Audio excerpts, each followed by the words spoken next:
এতটা পথ পেরিয়ে এসেছি তবু দুজনে, যেন হয়ে গেছি আরো অচেনা অচেনা। স্বপ্নেরা তবু খুঁজে যায় জীবনের শেষ সীমানা, আছে কি রাখা পাচা ঠিকানা ঠিকানা।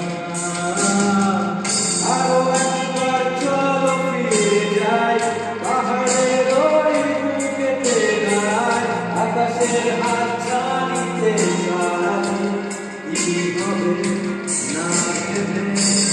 আরো একবার হাতটা ছুঁয়ে দেখ, আরো আমাদের ইচ্ছেগুলো দেখ, আমি চাই তুই আবার হারাবি নিজেকে নিজেকে।